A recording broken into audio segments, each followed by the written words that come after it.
अस्सलाम वालेकुम everyone, welcome to my channel. उम्मीद करती हूँ कि आप सब खैरियत से होंगे। आज हम चैप्टर नंबर 5 का प्रोग्राम नंबर 22 करने जा रहे हैं, जिसमें वो आपसे कह रहा है कि आप यूज़र से 3 नंबर्स लेंगे इनपुट में और डिस्प्ले करवाएंगे उनके ऑल कॉम्बिनेशंस, पॉसिबल कॉम्बिनेशंस। मतलब जो प्रोबेबिलिटीज़ हम लोग फाइंड किया करते थे, हमारी वही रिक्वायरमेंट है। हमें आउटपुट में वही चाहिए कि हम 3 नंबर्स लेंगे और हम उनकी प्रोबेबिलिटीज़ फाइंड करेंगे। तो सेम वही प्रोसेस है। चलिए कोड शुरू करते हैं। सबसे पहले मैं 3 इंटीजर्स को इनिशियली डिक्लेयर करती हूँ ए, बी और सी में। अब मैं स्टेटमेंट बना रही हूँ कि 3 डिजिट्स एंटर करो। यूज़र से कह रही हूँ कि एंटर 3 डिजिट्स। सी इनमें मैं ले लूँगी ए, बी और सी।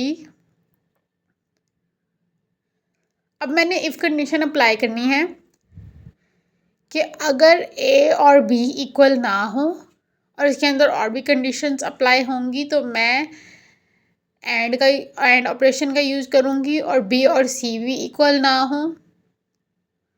और थर्ड मैं इसमें कंडीशन लगा रही हूँ कि सी और ए भी इक्वल ना हो, मतलब तीनों डिजिट्स जो हैं वो इक्वल नहीं हो तो हमारे पास आउटपुट किस तरह शो होगी। तो हमारे पास आउटपुट ये शो होगी, इसके अंदर कर्ली ब्रैकेट्स में हम लिखेंगे सी आउट में ए की वैल्यू, बी की वैल्यू, सी की वैल्यू, स्पेस, उसके बाद ए की वैल्यू, सी की वैल्यू, बी की वैल्यू। आप अपनी मर्ज़ी से प्रोबेबिलिटीज़ जिस तरह मर्ज़ी बना सकते हैं। जिस तरह मैंने ए सी बी, आप इस तरह अपनी मर्ज़ी से लिख सकते हैं। जितने भी पॉसिबल कॉम्बिनेशंस हों, बी सी ए,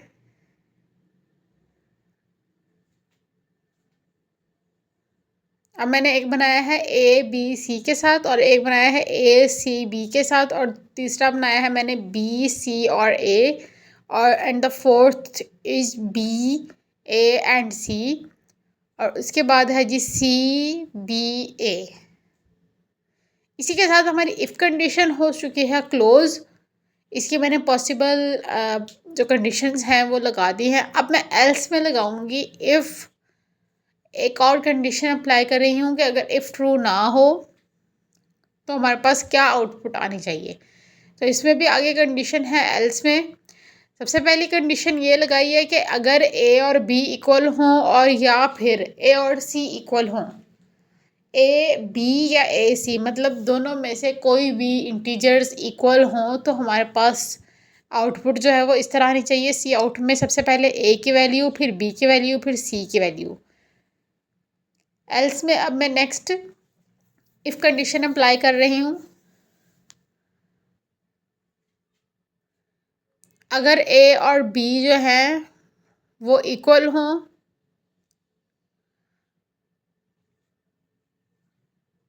तो उसमें सी आउट में हमारे पास आ जाएगा ए की वैल्यू, बी की वैल्यू और सी की वैल्यू। सबसे पहले अगर ए और बी दो वैल्यूज़ हमारे पास इक्वल हैं, फिर ए सी और बी डिस्प्ले हो जाएगा।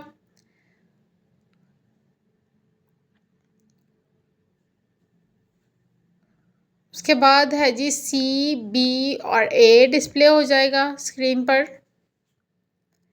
ये हमारी इफ़ कंडीशन क्लोज हो चुकी है जिसमें हमने कहा था कि अगर ए और बी जो हैं वो इक्वल हों तो। अब नेक्स्ट एल्स कंडीशन अप्लाई होगी। उसमें मैं बता रही हूँ कि अगर ए और सी इक्वल हों तो हमारे पास आउटपुट क्या आएगी। ए और बी वाला हमने डिस्कस कर लिया। अगर ए और सी इक्वल हों तो हमारे पास आउटपुट आएगी सी आउट में ए की वैल्यू, सी की वैल्यू और बी की वैल्यू। सी आउट में फिर हमारे पास आ जाएगा ए बी और सी। पहले में हमने लिखा है ए सी और बी, फिर हम लिख रहे हैं ए बी सी। इन सब की वैल्यूज़ जो हैं वो डिस्प्ले हो जाएंगी और थर्ड में है बी ए और सी। ये 3 आउटपुट जो है हमारे पास डिस्प्ले हो जाएंगी अगर ए जो है वो सी को इक्वल होगा। अगर ऐसा नहीं होगा एल्स में हम लगा देंगे सी आउट में बी की वैल्यू, ए की वैल्यू, सी की वैल्यू। बी सी ए, सेकंड में है बी ए सी,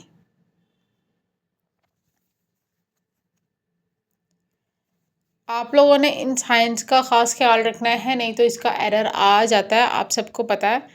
थर्ड में बना रही हूँ ए बी और सी। ये हमारी हो गई एल्स कंडीशन, जब ए और सी इक्वल ना हो तो। कोड दोबारा चेक कर लें स्टूडेंट्स। सबसे पहले मैंने यूज़र से लिए हैं 3 नंबर, उनको डिस्प्ले करवाया है। अगर तो हमारे पास तीनों ही इक्वल नहीं है तो हमारे पास ये आउटपुट स्क्रीन आ जाएगी। अगर हमारे पास ए और बी या ए और सी में से कोई भी इक्वल हो तो हमारे पास इस तरीके से कंडीशंस अप्लाई होती जाएंगी। इसी के साथ हमारा कोड हो चुका है कंप्लीट। उम्मीद करती हूँ स्टूडेंट्स आपको इस कोड की समझ आई होगी। अगर आप लोगों को किसी चीज़ की समझ नहीं आई तो आप लोग कमेंट सेक्शन में पूछ सकते हैं। मिलते हैं नेक्स्ट लेक्चर में, तब तक के लिए आप सब लोग अपना बहुत सारा ख्याल रखिए। आउटपुट स्क्रीन स्टूडेंट्स आप लोग देख सकते हैं, आपको प्रोबेबिलिटीज़ मिल चुकी हैं। तो स्टूडेंट्स मिलते हैं नेक्स्ट लेक्चर में, तब तक के लिए अपना ख्याल रखिए। अल्लाह हाफिज़।